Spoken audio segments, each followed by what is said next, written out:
2 minute के लिए अपनी आंखों को बंद कर लीजिए। श्वासोश्वास पर अपना ध्यान केंद्रित कीजिए। जिस तरह से श्वास चल रही है चलने दीजिए। जो विचार आ रहे हैं आने दीजिए, जो विचार जा रहे हैं जाने दीजिए। विचारों की इस श्रृंखला को आने दीजिए, जाने दीजिए। आपका पूरा ध्यान श्वासोश्वास पर।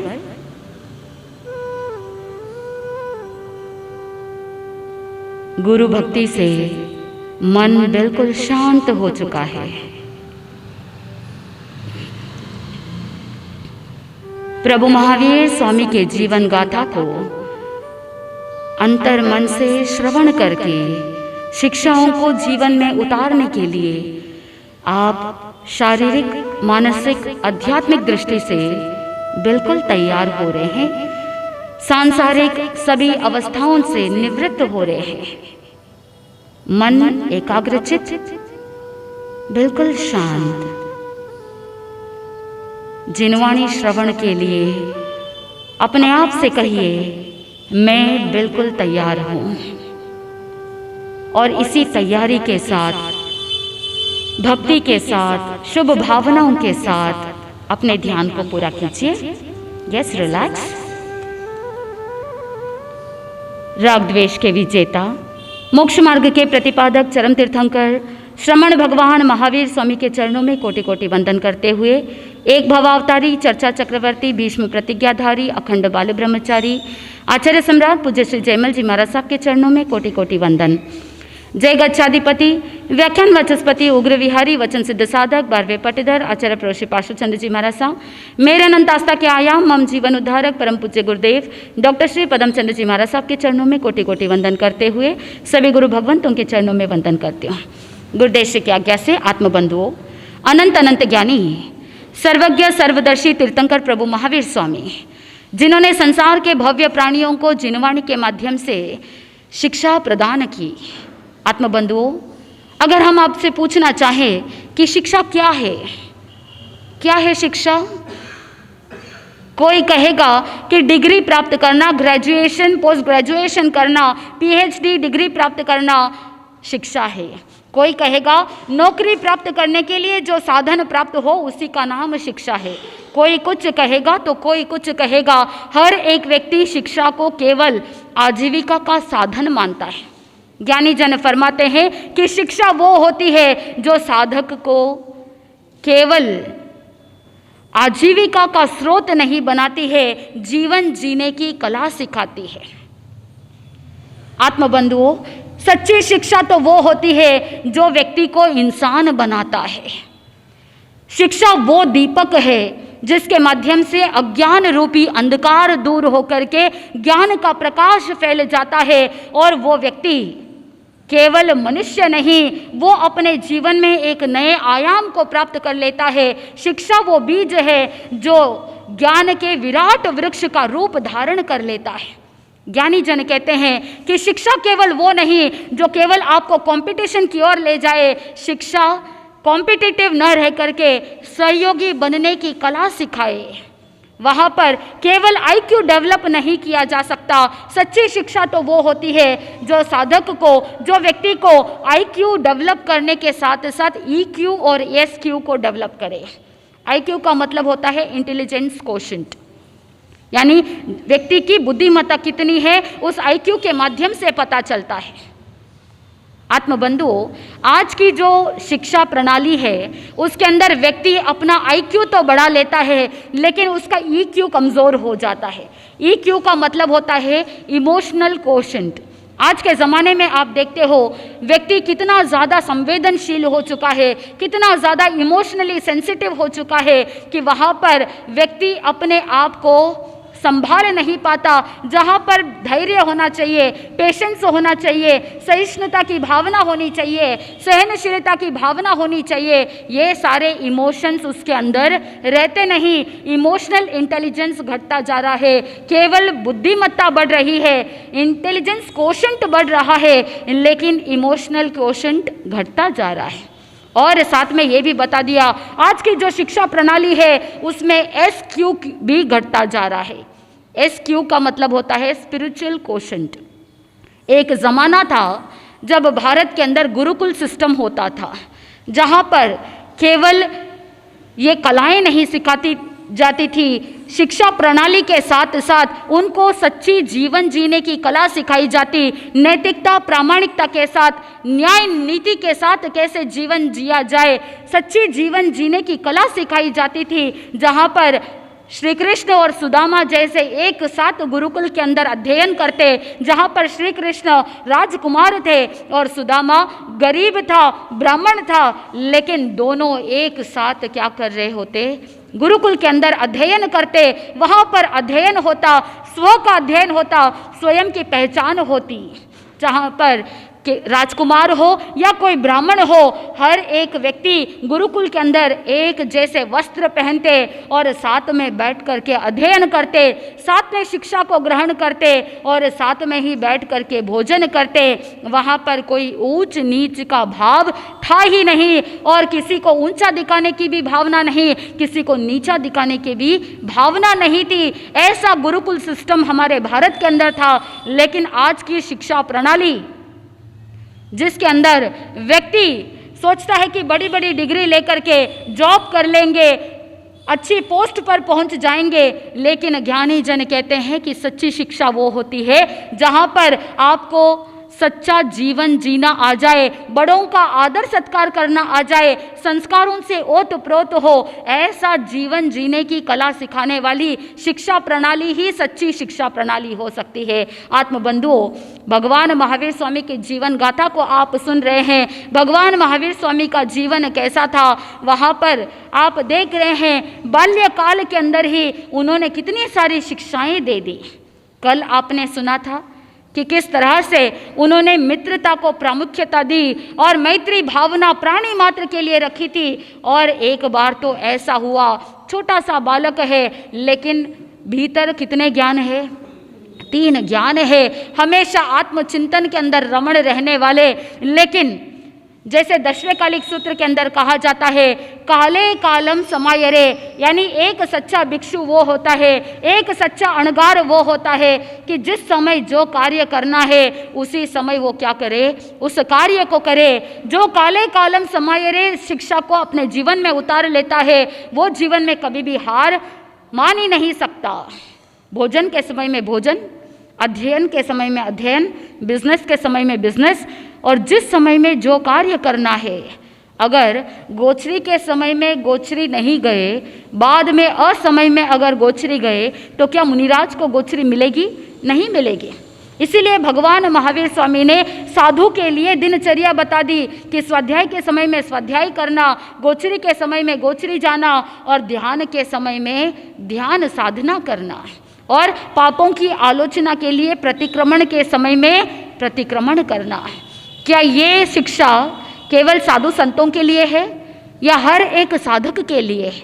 चिंतन करने का विषय है। अगर हर एक साधक अपने समय को समझ लेता है और शेड्यूल को बना लेता है और शेड्यूल के अनुसार अपने जीवन को जीता है, तो हर एक कार्य के लिए उसके पास सही समय रहेगा।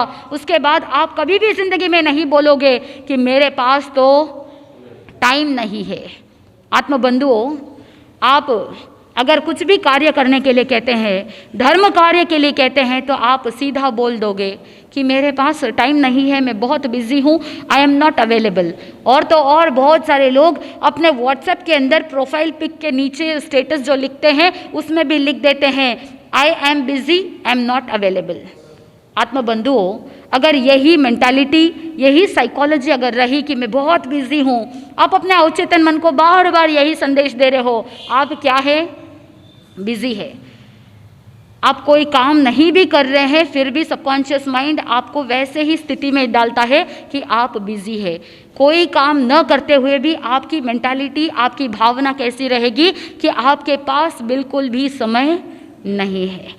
भगवान महावीर स्वामी ने बताया कि जैसे दिन के 24 घंटे होते हैं और 24 घंटों के अंदर कितने मिनट, बोल तो दीजिए, 24 × 60 कितने हुए, कितने 1440 मिनट हुए, और अगर उन 1440 मिनट को सेकंड्स में बदल दिया जाए तो कितने सारे सेकंड्स हो गए, हजारों सेकंड्स आपके पास है। इतना सूक्ष्म समय के बारे में अगर चिंतन करें तो 24 घंटों में असंख्यात समय बीत जाएंगे। ज्ञानी जन कहते हैं कि आंखों की एक पलक झपके उतने में तो असंख्यात समय व्यतीत हो जाते हैं। चिंतन कीजिए कि आपके पास समय कैसे नहीं है, ये तो सिर्फ आपकी धारणा है। अगर आपने अपने मन के अंदर चिंतन किया, मेरे जीवन में मुझे आगे बढ़ने के लिए जो जो कार्य करने हैं, चाहे वो धर्म के कार्य हो, चाहे घर परिवार को चलाने के कार्य हो, चाहे बिजनेस के कार्य हो, या चाहे अपने स्वयं की आराधना के लिए, साधना के लिए, खुद के लिए जो टाइम निकालना है, फैमिली टाइम है, हर कार्य के लिए मेरे पास बहुत समय है। क्या हम ऐसी अपनी साइकोलॉजी को बदल सकते हैं? क्या अपने मन की धारणाओं को बदल सकते हैं? जैसे ही आप ये धारणा बदल दोगे, उसके बाद आपको पता चलेगा कि आपके पास समय ही समय है, बहुत समय है। सब कुछ बैलेंस और व्यवस्थित तरीके से जीवन की हर क्रिया बराबर होती रहेगी। आपके पास हर कार्य के लिए समय होगा, सेवा के लिए भी समय होगा, धर्म आराधना के लिए भी समय होगा, परिवार के लिए भी समय होगा। नहीं तो याद रखना, अगर आप ऐसी साइकोलॉजी रखेंगे कि मैं बहुत बिजी हूँ, फैमिली को भी टाइम नहीं दे पा रहा हूँ, आपके बच्चे आपको देख रहे हैं, आपके बच्चे आपको देख रहे हैं कि मम्मी पापा के पास मेरे लिए टाइम नहीं है। जब आपका बुढ़ापा आएगा, बच्चों ने देखा मम्मी पापा ने तो मुझे टाइम नहीं दिया। आज का ज़माना है टिट फॉर टैट का ज़माना। मुझे जब टाइम चाहिए था, मुझे जब मेरे माँ बाप की आवश्यकता थी, तब वो नहीं थे, तो फिर मैं क्यों अब अवेलेबल रहूं? पहले वो अवेलेबल नहीं थे, अब मैं अवेलेबल नहीं हूँ। जैसा करोगे वैसा भरोगे। इसीलिए ज्ञानी जन ने कहा, समय रहते अपनी जिंदगी को संतुलित बनाना सीख जाओ। और प्रभु महावीर स्वामी भी अपने जीवन के माध्यम से बाल्यकाल से ही ये संतुलन का, मैत्री, करुणा, क्षमा, अहिंसा आदि अनेक सिद्धांतों का ज्ञान दे दिया। आत्मबंधुओं, एक बार वर्धमान बालक थे और महल के 7वें मंजिल पर बैठ करके ध्यान में तल्लीन थे। वो छोटा सा बालक ध्यान के अंदर तल्लीन है। चेहरे पर वो तेज, आंखों में वो तेज और चेहरे का वो ओज देख करके हर कोई मंत्रमुग्ध हो सकता है। और वहाँ पर तो भावी तीर्थंकर महावीर स्वामी का वो बाल वर्धमान के रूप में वो ध्यान कर रहे हैं, ध्यान के उस शुद्ध अवस्था के अंदर तल्लीन। और उसी समय आकाश मार्ग से जा रहे थे संजय और विजय जंगाचरण मुनि। आत्मबंधुओं, जंगाचरण और विद्याचरण ऐसी लब्धियां होती है जो मुनिराज को प्राप्त होती है अपनी साधना के माध्यम से। जंगाचरण मुनि जो आकाश मार्ग से विचरण कर सकते हैं। ये दोनों जंगाचरण मुनि आकाश मार्ग से जा रहे थे और जाते जाते नजर पड़ी किसके ऊपर? बालक वर्धमान के ऊपर। उनके चेहरे को देख करके, उनकी तेजस्विता को देख करके, उनके ओजस्वी चेहरे को देख करके वो इतने भाव विभोर हो गए और जिज्ञासा बढ़ गई, ये कौन ऐसा बालक है जो इतना अच्छे से, बहुत शुद्धता के साथ ध्यान साधना के अंदर तल्लीन है। मन रुका नहीं, वहीं पर छत के ऊपर उतर गए। आत्मबंधुओं, दोनों मुनि आकाश मार्ग से विचरण कर रहे थे और नीचे उतरे वर्धमान के समक्ष आकर के खड़े हो गए। बालक वर्धमान ध्यान साधना को पूर्ण करके जैसे ही अपनी आंखें खोली तो देखा सामने संजय और विजय जंगाचरण मुनि। जैसे ही मुनिराज को देखा, वहाँ पर मुनिराज ने उपयोग लगाया, ये कोई साधारण इंसान नहीं है, ये कोई असाधारण व्यक्ति है। और उपयोग लगाया क्योंकि अतिशयुक्त ज्ञानी थे। उपयोग लगाने पर पता चला ये तो भावी तीर्थंकर भगवान महावीर स्वामी है, ये वर्धमान स्वामी है। इसीलिए उन्होंने क्या किया? वंदन किया। जैसे ही वंदन करने लगे तो वर्धमान ने उन्हें मना कर दिया, रोक दिया। मैं तो अभी बालक हूँ, मैंने अभी तक तीर्थंकर अवस्था को प्राप्त नहीं किया, मैंने अभी तक संयम ग्रहण नहीं किया, इसलिए आप मुझे वंदन मत करो। वर्धमान ने वंदन किया। चिंतन कीजिए कि वो 3 ज्ञान के धनी जो भावी तीर्थंकर बनने वाले हैं, लेकिन उनके रोम रोम के अंदर विनम्रता, उनके रोम रोम के अंदर विनय भाव, उनके अंदर कोई प्रदर्शन नहीं, उनके अंदर कोई अकड़ नहीं, और उनके अंदर तो कोई अहंकार भी नहीं। आत्मबंधुओं, मुनिराज को वंदन किया। उसके बाद मुनिराज ने ध्यान संबंधित अनेक जिज्ञासाएं पूछी और वर्धमान ने ध्यान संबंधित सारी जिज्ञासाओं का समाधान किया। और मुनिराज ने पूछा कि केवल ज्ञान की प्राप्ति कैसे हो, शुक्ल ध्यान की प्राप्ति कैसे हो। तो उस समय वर्धमान ने कहा कि शुक्ल ध्यान की जब 4थी अवस्था तक साधक पहुंच जाता है, अगर 2 घड़ी तक 4थी अवस्था में अगर रह जाए तो केवल ज्ञान की भी प्राप्ति हो सकती है। उस समय मुनिराज ने सारी विधि पूछ ली, कैसे करना, क्या करना, किस तरह से सावधानी रखी जाए साधना में, सारी बात पूछ ली। और वर्धमान ने बहुत एलैबोरेटेड तरीके से, बहुत डिटेल में सारी बात बता दी। कहा कि साधना में श्रद्धा के साथ, तल्लीनता के साथ व्यस्त रहना, साधना करते रहना, आप भी उस अवस्था तक पहुंच जाओगे। मुनिराज ने सारी जिज्ञासाओं का समाधान किया। उतने में माता त्रिशला अपने बेटे बालक वर्धमान को पूरे महल के अंदर ढूंढते ढूंढते 7वें मंजिल तक पहुंच गई। छत पर जैसे ही पहुंची, यहाँ पर वार्तालाप चल रहा था। वार्तालाप के बीच में वो आना नहीं चाहती थी, इसीलिए छुप करके सारी बातें सुन ली। और वर्धमान के इस अगाध ज्ञान को सुन करके माता त्रिशला हैरान थी, आश्चर्यचकित थी। आत्मबंधुओं, माता मन ही मन प्रसन्न हो रही है, सोच रही है कि मेरा बेटा है और मेरे बेटे के अंदर कितना अगाध ज्ञान है। उसको आश्चर्य हो रहा था कि आखिर ऐसा ज्ञान कहाँ से आया। उतने में ही देखा भोजन का समय है। माता वर्धमान को तो ढूंढ ही रही थी, और जैसे ही वो छत पर आती है और मुनिराज को देखते ही भाव विभोर हो जाती है। लेकिन मन में एक प्रश्न भी था और मुनिराज को पूछने लगी, मुनिराज आप इस महल में कैसे आए? मैंने तो आपको आते हुए नहीं देखा। उस समय दोनों मुनिराज पूरी बात बताते हैं कि हम आकाश मार्ग से जंगाचरण विद्या के माध्यम से यहाँ पर आए, और आपका पुत्र तो बहुत विद्वान है, और पूरे संसार में ऐसा अन्य कोई पंडित विद्वान दूसरा कोई नहीं। आपका पुत्र तो सन्मति का शिखर है, इसीलिए आपका पुत्र जो वर्धमान है, इनका नाम होना चाहिए सन्मति। आत्मबंधुओं, सन्मति नाम दे दिया। भगवान महावीर स्वामी पहले वर्धमान थे, लेकिन वर्धमान से वीर बने, महावीर बने, अतिवीर बने, और आज संजय और विजय जंगाचरण मुनि ने कहा कि ये तो सन्मति है, क्योंकि ये सन्मति के शिखर है, इनके जैसा कोई विद्वान नहीं।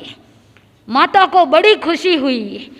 आपको भी खुशी होती है जब आपके पुत्रों की प्रशंसा कोई करे? तो आपके बेटे बेटी की कोई प्रशंसा करे आपके सामने, आपको कितना प्रसन्नता होती है, कितनी खुशी होती है।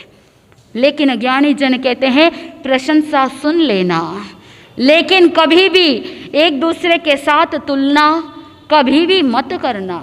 माता त्रिशला ने बहुत प्रसन्नता के साथ कहा कि मुनिराज अभी तो भोजन का समय है, अभी तो गोचरी का सुयोग है, कृपा कीजिए, नीचे पधारिए और मुझे आहार लाभ दे दीजिए। कभी आप भी मन में भावना रखिए कि वह दिन मेरा धन्य होगा जिस दिन मैं मुनिराज को सुपत्र दान दूं। माता त्रिशला भी भावना भा रही है, लेकिन मुनिराज ने कहा कि हम आकाश मार्ग से आए हैं, इसीलिए समाचारी के अंदर ये कल्प नहीं है। अगर भूतल मार्ग से आते, पैदल चल करके आते तो शायद गोचरी ले लेते, लेकिन हम तो आकाश मार्ग से आए हैं, इसीलिए अभी आहार की कोई खपत नहीं है, अभी आहार का कोई कल्प भी नहीं है, इसलिए अब रहने दीजिए। मुनिराज ने सारी बात बता करके उनके निजी स्वरूप में संजय और विजय मुनि के रूप में आकर के माता त्रिशला को दर्शन दिए और फिर वहाँ से चले जाते हैं। आत्मबंधुओं, बालक वर्धमान अब बड़े होते जा रहे हैं और जब 8 वर्ष के हो गए, उस जमाने के अंदर शिक्षा को प्राप्त करने के लिए बच्चों को गुरुकुल में भेजा जाता था। एक सही शिक्षक के पास, आचार्य के पास ज्ञान सीखने के लिए, कलाओं का ज्ञान प्राप्त करने के लिए भेजा जाता था। बालक वर्धमान की उम्र थी 8 वर्ष, लेकिन आज के ज़माने में बच्चे 2 साल के नहीं होते, 3 साल के नहीं होते और आप उनको अपने घर में बर्दाश्त नहीं कर पाते। बहुत से ऐसे माता पिताओं को हमने सुना है, बच्चे जब 2 साल के हो जाते हैं, 2 साल की उम्र में ही आप सोचते हो झेल नहीं सकते, एटलीस्ट 2-3 घंटे के लिए तो थोड़ा फ्री हो जाएंगे, इसीलिए उनको क्या करते हैं, प्री स्कूल भेज देते हैं, मॉन्टेसरी भेज देते हैं और मन में ये सोचते हैं कि एटलीस्ट 2 घंटे के लिए तो मैं फ्री हो जाऊंगी। आत्मबंधुओं, आप छुटकारा पाना चाहते हैं अपने बच्चों से। पहले से ही अगर गर्भ से ही अगर अच्छे संस्कार होते तो आपके बच्चे जन्म से उद्दंड नहीं होते, जन्म से ही शरारती नहीं होते। गलती आपकी है, आपने इस तरह के संस्कार दिए, आपने गर्भ के समय में ध्यान नहीं रखा, इसीलिए बच्चे तो आप जैसी भावना रखेंगे वैसी भावना लेकर के आएंगे। आप टेक्नोलॉजी के साथ स्क्रॉल करते गए गर्भ के काल में, तो बच्चे भी क्या करते हैं, जन्म से टेक्नोलॉजी साथ में लेकर के आते हैं। टेक्नोलॉजी उनके जीन्स में है, टेक्नोलॉजी उनके डीएनए के अंदर है। जो चीज़ें आपको नहीं पता वो छोटा सा बच्चा आपको बता देगा कि मम्मी कौन सा एप्लीकेशन कहाँ पर है, कौन सा ऐप कैसे चलता है, आपसे पहले वो निकाल देंगे। आत्मबंधुओं, ज्ञानी जन कहते हैं कि ये छोटे छोटे से बच्चे जिनको अपने बेसिक रिक्वायरमेंट्स पूरे करने नहीं आते, जिनको आहार करना नहीं आता, जिनको निहार कैसे करना है, स्वयं को स्वयं मैनेज नहीं कर पाते, ऐसे सिचुएशन में भी आप क्या कर देते हो, उनके ऊपर अक्षर ज्ञान का भार लाद देते हो। जब बच्चों के अंदर बेसिक नेसेसिटीज़ के बारे में पता नहीं होता, बेसिक रिक्वायरमेंट्स की पता नहीं होता, अपने आप को संभाल भी नहीं पाते, उतने में ही उनके ऊपर अक्षर का ज्ञान लाद दिया जाता है। ये एक पक्ष है। और दूसरा पक्ष ये है कि जब ज्ञान सीखने की उम्र हो जाती है, स्कूल जाने की उम्र हो जाती है, ज्ञान सीखने के वय प्राप्त हो जाते हैं, उसके बाद भी कुछ ऐसे माता पिता होते हैं जो उनको शिक्षा प्राप्त करने के लिए विद्यालय भेजते ही नहीं, वो भी एक दूसरा पक्ष है। ज्ञानी जन कहते हैं दोनों ही गलत है। जिस समय में जो कार्य करना उस समय वो कार्य करना चाहिए। परिपक्व उम्र के अंदर बच्चों को जिस समय जो कार्य करना है, जो ज्ञान सीखना है, वो ज्ञान प्राप्त करने के लिए तैयारी होनी चाहिए। बच्चों को स्कूल भेजने में आपको बहुत अर्जेंसी रहती है, वही धर्मस्थान में भेजने के लिए थोड़ा सा चिंतन कीजिए। 2-2.5 साल के होते हैं बच्चे, आप स्कूल भेज दोगे। 3-4 साल के होते हैं, आप उनको ट्यूशन कोचिंग के लिए भेज दोगे, को करिकुलर एक्टिविटीज़ के लिए भेज दोगे। हमने ऐसे ऐसे माता पिताओं को देखा है कि 4 साल की उम्र में, 5 साल की उम्र में एक्स्ट्रा करिकुलर एक्टिविटीज़ के लिए किसी को म्यूज़िक सीखने के लिए भेजते हैं, किसी को स्विमिंग क्लासेस के लिए भेजते हैं, किसी को कुछ सीखने के लिए भेजते हैं। कहीं आपका ही दोष तो नहीं कि आप बचपन से ही बच्चों को कह देते, बेटा ये एक्स्ट्रा करिकुलर एक्टिविटीज़ के साथ साथ धर्म आराधना करना भी हमारा दायित्व है, हमारा कर्तव्य है। This is the thing which you have to do. क्या आपने कभी ऐसा बोला? आपने कहा एक्टिविटीज होनी चाहिए। क्या धर्म सीखना भी एक एक्टिविटी नहीं है? चिंतन कीजिए, आप अपने बच्चों को किस ओर ले जा रहे हैं। सब चीजें जायज है, लेकिन अगर धर्म सीखने के लिए आपने अगर नहीं भेजा, उन बच्चों को आपने हैंडीकैप कर दिया। सब कुछ परिपूर्ण होते हुए बच्चे विकलांग जैसे बन जाते हैं, क्योंकि उनके अंदर धर्म की शिक्षा नहीं, उनके अंदर मूल्य नहीं है, उनके अंदर नैतिकता, प्रामाणिकता का ज्ञान नहीं है। तो फिर ये कैसी शिक्षा है जो इंसान को इंसान नहीं बना सकता है? आत्मबंधुओं, वर्धमान 8 वर्ष की उम्र में कितना अगाध ज्ञान था। माता त्रिशला भी जानती थी और सिद्धार्थ राजा भी जानते थे, लेकिन उनको ये नहीं पता था कि एकेडमिक एजुकेशन में उनका कितना ज्ञान है, उनका कितना नॉलेज है, ये नहीं पता था। इसीलिए उन्होंने सोचा हमारा दायित्व है, हमारा कर्तव्य है कि जो एकेडमिक एजुकेशन, जो शिक्षा प्रणाली है, उस ज्ञान को सिखाने के लिए पुत्र वर्धमान को कहाँ भेजना चाहिए? गुरुकुल भेजना चाहिए, शिक्षा प्राप्त करने के लिए, विद्या प्राप्त करने के लिए। इधर शास्त्र के अंदर कहा जाता है, माता वैरी पिता शत्रु, येन बाले न पाठेत। अगर बच्चों को सही समय पर शिक्षा प्राप्त करने के लिए नहीं भेजे तो वो माता पिता वैरी के समान है, शत्रु के समान है।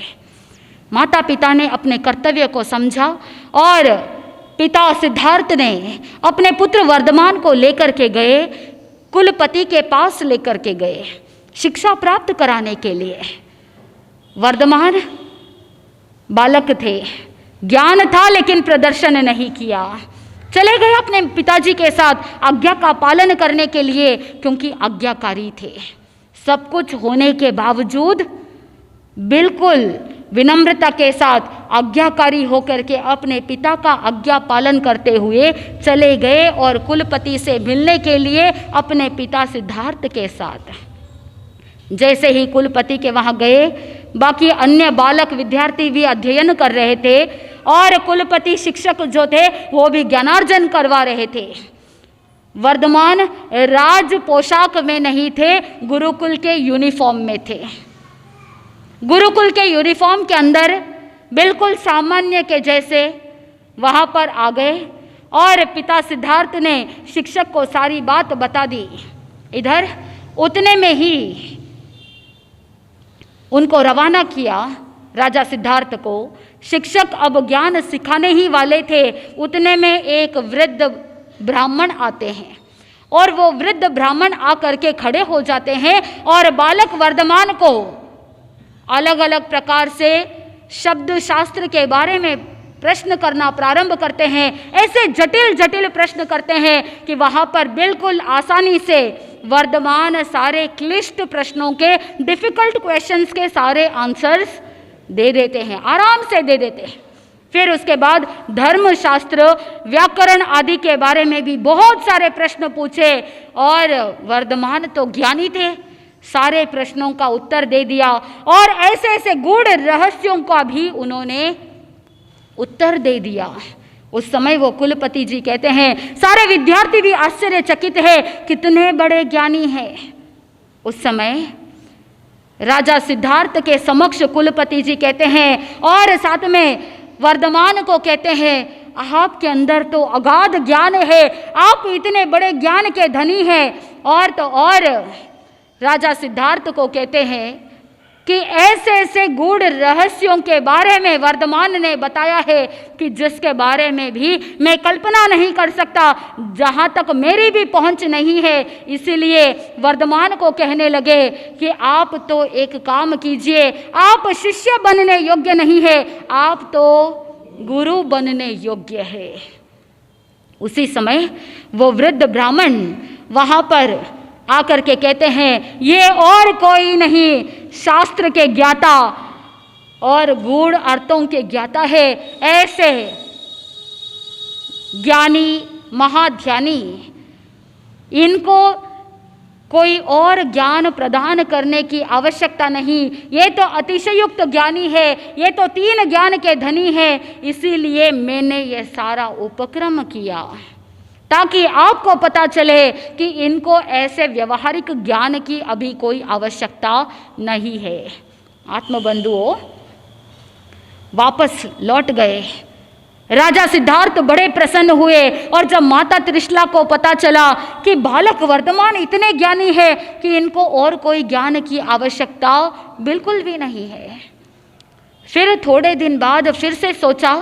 माता त्रिशला और राजा सिद्धार्थ चिंतन करने लगे, आगे चल कर के वर्धमान को राजपाट संभालना है, सैन्य का संचालन करना है, राजा की जो राज्य की सीमा होती है उस सीमा का सुरक्षा के लिए सैन्य का संचालन करना है, इसीलिए उनको शस्त्र का ज्ञान भी होना चाहिए, शस्त्र विद्या इनको आनी चाहिए।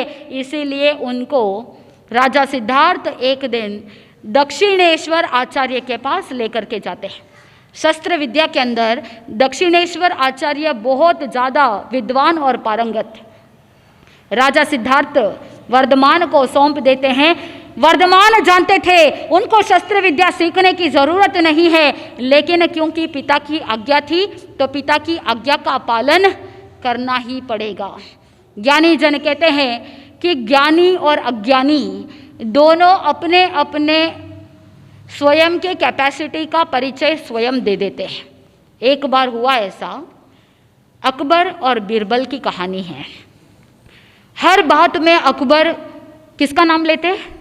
बीरबल का नाम लेते। कोई भी छोटे से छोटा काम हो, बड़े से बड़ा काम हो, हर बात के लिए बीरबल। तो बेगम को बड़ी परेशानी हुई। एक बार बेगम से रहा नहीं गया और अकबर से कह दिया, बादशाह आप हमेशा हर बात के लिए बीरबल बीरबल कहते रहते हैं, मेरा भी तो भाई है, आप मेरे भाई को मंत्री क्यों नहीं बनाते? अकबर ने कहा कि बीरबल की जगह बीरबल है और सालाजी अपनी जगह है। लेकिन बेगम मानी नहीं। बेगम ने एक ही रट लगाई कि मेरे भाई को आप कुछ काम दो, मेरा भाई भी बहुत एक्सपर्ट है, बहुत बुद्धिमान है। और संयोग देखिए, उस दिन उन्होंने देखा कि बहुत सारे लोग आते जा रहे हैं नगर के अंदर, और उसी समय बेगम का भाई जो था वो वहाँ से गुजर रहा था। बादशाह ने बुला लिया। बादशाह ने कहा, देखो वो लोग कौन है, कहाँ से आ रहे हैं, जानकारी लो। फिर वो सालाजी आए, आकर के कहा कि बादशाह वो काबुल से आए हैं। फिर बादशाह ने पुनः प्रश्न किया, कहाँ जा रहे हैं? फिर वो कहता है कि अभी आता हूँ, रुको पता लगा करके आता हूँ। फिर गया, फिर पता लगा करके आया, कहने लगा कि अमुक अमुक जगह पर जा रहे हैं। फिर से पूछा बादशाह ने, अकबर ने पूछा कि कितने लोग आए हैं? फिर वापस कहता है पता लगा करके आता हूँ। ऐसे बार बार प्रश्न पूछते रहे। वो बार बार जाता रहा और बार बार आकर के एक एक प्रश्न का उत्तर देता रहा। उतने में ही बीरबल आया। बादशाह ने बीरबल को कहा कि बीरबल जाओ पता लगाओ वो कौन है। बीरबल गया और थोड़ी ही देर में आकर के कहता है कि जापना काबुल से आए हैं और इस पूरे टोली के अंदर इतने पुरुष हैं, इतने बच्चे हैं, अमुक अमुक दिन को अमुक अमुक शहर से रवाना हुए और इतने दिन तक वहाँ पड़ाव डालेंगे। यहाँ पर किसी की रिश्तेदारी है, यहाँ पर उस त्योहार को मनाने के बाद मिलजुल करके उसके बाद कुछ दिन बाद यहाँ से प्रस्थान कर जाएंगे। व्यापार के लिए नहीं आए हैं, कर प्राप्त करने की कोई आवश्यकता नहीं और उनको किसी भी प्रकार से हमारे राज्य के लिए कोई खतरा नहीं है, इसीलिए आप निश्चिंत रहे। अकबर ने बेगम की तरफ देखा और बोलने की आवश्यकता नहीं थी कि बीरबल को क्यों मंत्री बनाया गया। ज्ञानी जन कहते हैं कि जो ज्ञानी होता है वो अपने ज्ञान का परिचय स्वयं दे देता है और जो अज्ञानी होता है वो भी अपने अज्ञानता का परिचय स्वयं दे देता है। उसके लिए कहीं भी कोई मूल्यांकन करने की आवश्यकता बिल्कुल भी नहीं होती है। ज्ञानी जन कहते हैं कि जब शिक्षा प्राप्त करनी है, विद्या प्राप्त करनी है तो सबसे पहले विनम्र भाव होना चाहिए और साथ में सूझबूझ होनी चाहिए। एक बार एक गुरुकुल के अंदर 3 विद्यार्थी थे। वो 3 विद्यार्थी जब पूरा अध्ययन कर लिया, अध्ययन करने के बाद गुरु अपने शिष्य की परीक्षा लेते हैं। आज के ज़माने में क्या करते हैं, परीक्षा होती है, कोई नकल से पास होता है और कोई नकल में अक्ल लगा करके पास होता है और कोई संपूर्ण रूप से अपनी अक्लमंदी से ही पूरा व्यवस्थित तरीके से अध्ययन करके अपनी परीक्षा में उत्तीर्ण हो जाता है। आत्मबंधुओं, वहाँ पर 3 विद्यार्थी का अध्ययन पूरा हो गया था और परीक्षा का समय था। गुरु ने तीनों शिष्यों को एक एक कबूतर दिया तीनों को एक एक कबूतर हाथ में दे करके कहा कि जाओ एकांत में जा करके इस कबूतर को क्या करना, मारना है। एक शिष्य गया, गुरुकुल के पीछे जा करके उस कबूतर को मार दिया। देखा मुझे यहाँ पर देखने वाले कोई नहीं है, इसीलिए पीछे जा करके मार दिया। दूसरे ने सोचा गुरुकुल के पीछे तो जा नहीं सकता, कोई ना कोई व्यक्ति आता जाता रहता है, आवागमन रहता है, इसीलिए यहाँ पर मार नहीं सकते। एक काम करता हूँ, गुरुकुल से दूर जंगल में चला जाता हूँ और जंगल में जा कर के वहाँ पर जहाँ कोई नहीं रहेगा, कोई मुझे देखेगा नहीं, वहाँ जा कर के मार देता। दूसरा शिष्य जंगल में जा कर के उस कबूतर को मार देता है। तीसरा शिष्य विचार करने लगा, जिस गुरु ने हमेशा अहिंसा का पाठ पढ़ाया है, जिस गुरु ने हमेशा धर्म को प्रामुख्यता दी है, जिस गुरु ने इंसान की इंसानियत को बनाए रखने की शिक्षा दी है, जिस गुरु ने हमेशा दया और धर्म के बारे में ज्ञान दिया है, आज ऐसे गुरु कैसे कह सकते हैं कि कबूतर को एकांत में जाकर के मार दो? इसके पीछे कोई ना कोई रहस्य है, इस रहस्य को जानना होगा, क्या राज है इसके पीछे पता लगाना होगा। जैसे ही शिष्य विचार करने लगा, चिंतन करते करते उसके दिमाग की बत्ती जली और सोचते सोचते उसको ख्याल आया, गुरु ने कहा एकांत में जाकर के मारना। मैं यहाँ पर अकेला हूँ, लेकिन मुझे देखने के लिए मेरी आत्मा है, मेरी आत्म साक्षी मुझे देख रही है, तो फिर मैं एकांत कैसे हुआ? गुरु ने कहा एकांत में जाकर के मारना, जहाँ पर तुम्हें कोई देखता ना हो, लेकिन मेरी आत्मा तो मुझे देख रही है और भगवान भी मुझे देख रहे हैं, भगवान से तो कुछ छिपा हुआ नहीं। जब गुरु ने कहा कि एकांत में जाकर के मारना, पूरे संसार के अंदर ऐसा कोई एकांत स्थान है ही नहीं। ज्ञानी जन कहते हैं पाप कार्य हमेशा एकांत में होता है। आपने कभी किसी को देखा कि कोई पब्लिक में जाकर के स्मोक करता हो? अगर कोई धूम्रपान करता है तो कहीं एकांत में जाकर के करता है। ज्ञानी जन कहते हैं कि पाप कार्य जो होता है वो हमेशा एकांत में होता है। जो भी व्यक्ति गलती करता है, पब्लिक में कभी भी कोई व्यक्ति गलती नहीं करता। इसीलिए भगवान महावीर स्वामी ने भी साधु संतों के लिए भी क्या शिक्षा दी? हमेशा एक पब्लिक लाइफ, हमेशा लोगों के साथ रहने वाले, लोगों से घिरे हुए रहते हैं, कभी भी लोगों का आवागमन रहता है, ताकि ये मन भी धर्म में स्थिर रहे। आप चिंतन कीजिए, अगर आपको कोई अच्छी आदत डालनी है, जैसे उदाहरण के लिए अगर कोई अच्छी आदत डालनी है तो एक कार्य हमेशा करना। क्या करना? मन में ये चिंतन करना कि जब सब लोग सामने रहेंगे उस समय तो मैं कभी ये काम करूँगा नहीं। अगर कोई गलत आदत छोड़नी है तो कल्पना कीजिए कि मेरे साथ मेरे परिवार के सदस्य हैं, मैं हमेशा लोगों से घिरा हुआ रहता हूँ और लोगों के सामने मैं कभी भी वो कार्य करूँगा क्या? नहीं करूँगा। जब लोग रहते हैं तब मेरा परफॉर्मेंस हमेशा 100% रहता है। ठीक वैसे ही मन के अंदर कल्पना कीजिए, हमेशा आपके आसपास लोग रहते हैं और अगर ये कल्पना करके कि लोग मुझे देख रहे हैं, आपके सामने कोई बैठा है जो आपको रोज देख रहा है, उसके बाद आप गलती करेंगे क्या? नहीं करेंगे। अगर आप ये चिंतन करोगे हमेशा मेरे सामने मुझे देखने वाले, मुझे अपने कर्मों का फल देने वाले सामने दिख रहे हैं, सामने बैठे हैं जो मुझे हमेशा देख रहे हैं, तो फिर सही आदत बनी रहेगी कि नहीं बनी रहेगी? बनी रहेगी। आपका परफॉर्मेंस 100% रहेगा कि नहीं रहेगा? जब आप सामायिक करो तो मन में चिंतन करना, मेरी आत्मा मुझे देख रही है। जब आप साधना करो तो याद रखना, आपकी आत्म साक्षी आपको देख रही है, भगवान आपको देख रहे हैं। आप भगवान को देख नहीं सकते, लेकिन भगवान आपको देख रहे हैं।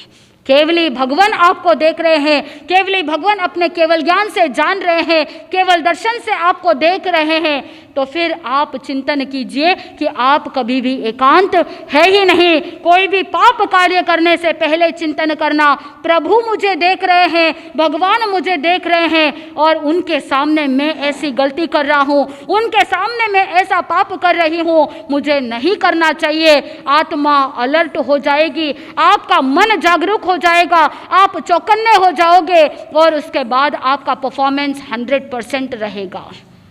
आत्मबंधुओं, ज्ञानी जन कहते हैं कि एकांत में ही पाप होता है, इसीलिए अगर एकांत को समाप्त कर दिया जाए तो फिर तो कोई पाप होगा ही नहीं। आत्मबंधुओं, उस शिष्य ने जान लिया रहस्य को। इस पूरे संसार में एकांत स्थान मिल ही नहीं सकता।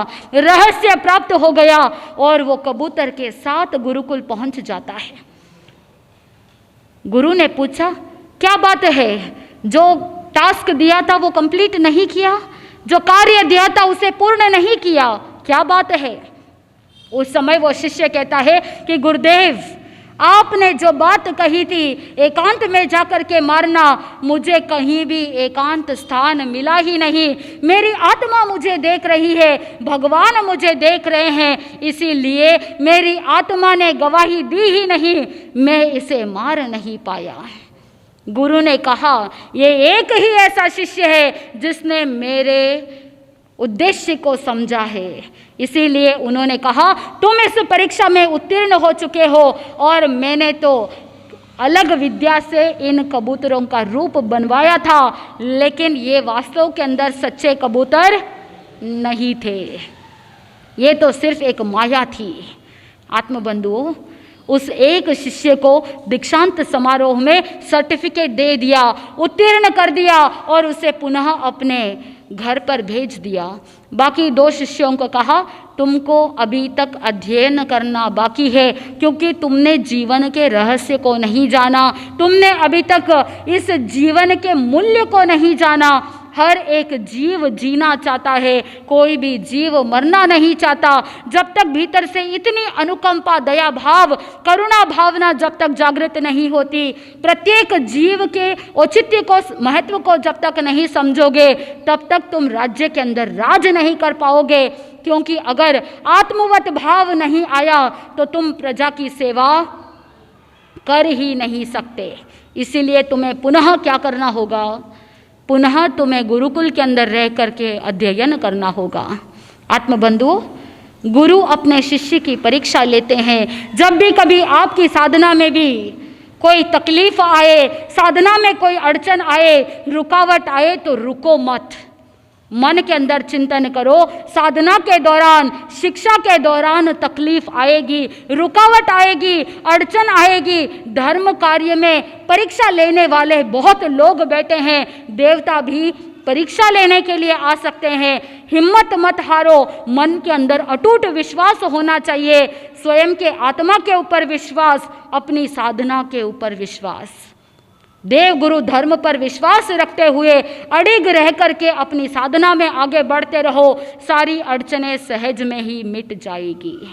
आत्मबंधुओं, राजा सिद्धार्थ बालक वर्धमान को लेकर के गए शस्त्र विद्या सिखाने के लिए। दक्षिणेश्वर आचार्य के पास कह दिया कि वर्धमान को शस्त्र विद्या सिखानी है। राजा सिद्धार्थ तो वापस प्रस्थान कर गए और इधर वर्धमान को आचार्य ने कहा, उस वृक्ष पर एक पक्षी बैठा है, उस पक्षी पर निशाना बनाओ। वर्धमान ने आज्ञा का पालन किया, हाथ में धनुष उठाई, धनुष तीर लेकर के प्रत्यंचा को खींचने के लिए तैयारी। लेकिन प्रत्यंचा खींचने से पहले टारगेट क्या होना चाहिए था? आचार्य ने कहा, गुरु ने कहा था कि पक्षी के ऊपर निशाना साधना है, लेकिन वर्धमान ने निशाना अपने आप के ऊपर। आचार्य ने कहा, ये तुम क्या कर रहे हो वर्धमान, इससे तो तुम्हें चोट पहुंच जाएगी। ये एक शस्त्र विद्या का रूल नहीं है। तुम कैसे शासन करोगे, तुम कैसे शासक बनोगे अगर तुमने निशाना नहीं साधा? उस समय वर्धमान कहते हैं, मैं देखना चाहता हूं कि तीर का दर्द कैसा होता है। मैं महसूस करना चाहता हूँ कि जब तीर छाती पर लगती है तो किस तरह का दुख होता है, किस तरह का दर्द होता है, किस तरह की पीड़ा होती है। मैं अनुभव करना चाहता हूँ। अगर किसी जीव को तीर से निशाना साध दिया जाए, उसे मृत्यु के घाट उतार दिया जाए, तो उसे कैसी पीड़ा होती है, मैं अनुभव करना चाहता हूँ। उस समय आचार्य ने कहा, शस्त्र विद्या सीखने के दौरान और शासक के शासन करने के दौरान जो हिंसा होती है वो हिंसा नहीं है। उस समय वर्धमान कहते हैं, हिंसा तो हिंसा ही है। हमें अधिकार नहीं है कि कोई किसी के जीव की हत्या कर दे। किसी के जीवन जीने के अधिकार को छीन लेना यह हमारा राइट नहीं है। इसीलिए हिंसा तो हिंसा ही है। अगर कोई आपके और मेरे प्राण लूट ले, क्या आप ऐसा करना चाहेंगे? क्या आप इसे सहन करेंगे? उसे में आचार्य कहते हैं कि ये एक अच्छे शासक की कला है क्या? आचार्य कह रहे हैं, अगर आपको आगे चल कर के राजपाट संभालना है, आगे चल कर के आपको सैन्य का संचालन करना है, आत्मबंधुओं, चिंतन करने का विषय है। कैसे आगे बढ़ोगे? आचार्य जैसे ही कहते हैं कि ऐसे अगर शत्रु ने अगर आक्रमण कर दिया तो फिर कैसे सीमा की सुरक्षा होगी? वर्धमान ने कहा, मैं शत्रु को परास्त नहीं करूंगा। शत्रु के हृदय के अंदर जो शत्रुता की भावना है, मैं उसे क्षमा, करुणा और मैत्री रूपी शस्त्र से उसे समाप्त कर दूंगा। मैं ऐसा राज्य स्थापित करूंगा जहां पर कोई शत्रु ही न रहे, मित्र ही मित्र रहे। ऐसे राज्य का संचालन मैं करूंगा, ऐसे राज्य का निर्माण मैं करूंगा, यही मेरा संकल्प है। उस समय वो आचार्य कहते हैं, नतमस्तक हो जाते हैं। आचार्य कहने लगे, आज दिन तक मैंने यही सोचा था कि सबसे अच्छा तो शस्त्र बल होता है। शस्त्र बल के बिना व्यक्ति शक्तिहीन होता है, ऐसा मैंने सोचा था। लेकिन आज मुझे पता चला और मैंने आज दिन तक मेरी जिंदगी को पूरा इसी शस्त्र बल के लिए लगा दिया। और आज मैं संकल्प करता हूँ कि आज के बाद मैं भी शस्त्र विद्या का, शस्त्र बल का त्याग करता हूँ। और वर्धमान, आज आपने मुझे बहुत बड़ा ज्ञान दिया है कि शस्त्र बल इम्पोर्टेंट नहीं है, क्षमा, करुणा और मैत्री रूपी शस्त्र को अपनाना ही सच्चे शस्त्र है। शस्त्र के बल पर जो राज्य खड़ा होता है वो जल्दी ही ध्वस्त हो जाता है। वर्धमान कहते हैं कि जिसने ऐसे राज्य की स्थापना करी जिसकी नींव क्षमा है, जिसकी नींव करुणा है, जिसकी नींव मैत्री भाव है, वो राज्य हमेशा उन्नति के शिखर को चढ़ जाएगा। शस्त्र बल से जो राज्य पनपता है वो जल्दी ही खत्म हो जाता है। जो पहले गुरु बने थे वो क्या बन गए? शिष्य बन गए। अगले ही दिन आचार्य और बालक वर्धमान दोनों राज्य के अंदर जाते हैं। राजमहल के अंदर जाकर के राजा सिद्धार्थ के समक्ष उपस्थित हो जाते हैं। महाराजा सिद्धार्थ ने जैसे ही दोनों को देखा आश्चर्यचकित हो गए। क्या बात है, शस्त्र विद्या नहीं सिखाई क्या? क्योंकि शस्त्र विद्या कोई एक दिन का खेल नहीं है। उस समय महाराजा सिद्धार्थ को वंदन करके आचार्य कहते हैं, कल जब आप आए थे उस समय वर्धमान मेरा शिष्य था और आज वर्धमान मेरे गुरु है। आचार्य कहने लगे कि ये कोई साधारण व्यक्ति नहीं है, इनके अंदर बहुत सारी विद्याएं अंदर समाविष्ट है। आत्मबंधुओं, वो आचार्य कहने लगे, वर्धमान इन सब विद्याओं से बहुत आगे है। महाराजा सिद्धार्थ को एक बार तो प्रसन्नता हुई, लेकिन बाद में मन में चिंता भी हुई। कहीं वर्धमान एक ऐसे सम्राट बनने के फिराक में तो नहीं, या कहीं पर उनके मन के अंदर सम्राट की परिभाषा तो कहीं दूसरी नहीं कि जहाँ पर सम्राट बनने की परिभाषा ही बदल दे। आगे चल कर के ये कुछ अलग एक्स्ट्रा ऑर्डिनरी बनने वाले हैं कि जहाँ पर करुणा, क्षमा और मैत्री भाव से एक नया क्रांतिकारी कदम उठाएंगे, एक नई मिसाल कायम करेंगे। महाराजा सिद्धार्थ मन ही मन प्रसन्न भी हो रहे हैं, लेकिन आगे के लिए कुछ विचार भी कर रहे हैं। आत्मबंधुओं, चिंतन करने का विषय है कि क्या आप भी अपने जीवन को आगे बढ़ाने के लिए कैसे शस्त्रों का प्रयोग करेंगे। कैसे शस्त्र? कुछ लोग होते हैं जो वाणी को शस्त्र के रूप में उपयोग में लेते हैं, न जाने क्या क्या बोल देते हैं, जिसके कारण से हृदय को घात पहुंच जाता है। आप अपने जिंदगी में कौन से शस्त्र को अपनाएंगे? प्रभु महावीर स्वामी ने तो ऐसे शस्त्रों को बता दिया जो परिवार के अंदर भी मैत्री भाव ला सकता है, परिवार में खुशहाली ला सकता है। अगर मन में क्षमा भाव हो, करुणा की भावना हो, मैत्री की भावना हो, तो परिवार भी सुख शांति के साथ आगे बढ़ सकता है, संघ समाज भी आगे बढ़ सकता है। ऐसी शिक्षा प्राप्त करना, ऐसे शस्त्र उठाना जो क्षमावंत हो, जो करुणामय हो और जो मैत्री भाव से परिपूर्ण हो, ऐसे शस्त्रों के माध्यम से एक ऐसे समाज का निर्माण हो सकता है, ऐसे देश का निर्माण हो सकता है जहाँ पर भविष्य उज्जवल ही उज्जवल हो सके। आप अपने भीतर भी ऐसे शिक्षाओं को जागृत करें, मन में क्षमा भाव लाए। पर्यूषण आ रहे हैं तो पर्यूषण के दौरान भीतर से क्षमा भाव को जागृत करें, करुणा भाव जागृत करें, मैत्री की भावना को प्रसारित करें, जिसके माध्यम से आपका जीवन और ज़्यादा सुंदर बन सकता है, आपका जीवन और पवित्र बन सकता है। और आगे आपको ये देखना है, बाल्यकाल तो संपूर्णता की ओर आगे बढ़ने वाला है। अब युवा अवस्था में वर्तमान क्या करेंगे, महावीर स्वामी क्या करेंगे, युवा अवस्था में किस प्रकार के निर्णय लेंगे और कैसा उनका वैराग्य रहेगा। वैराग्य की भावना बचपन से ही पनपती जा रही है, उनके हर एक एक्शन में, उनकी हर एक एक्टिविटी के अंदर वैराग्य है। तो अब उनका वैराग्य कैसा होगा, किस तरह से वो संयम की ओर आगे बढ़ने के लिए कदम उठाएंगे, या बीच में एक रुकावट आएगी। जैसे जैसे आप सुनेंगे आपके जीवन में भी आनंद की अनुभूति होगी। आनंद ही आनंद। बोले श्री जैन धर्म की।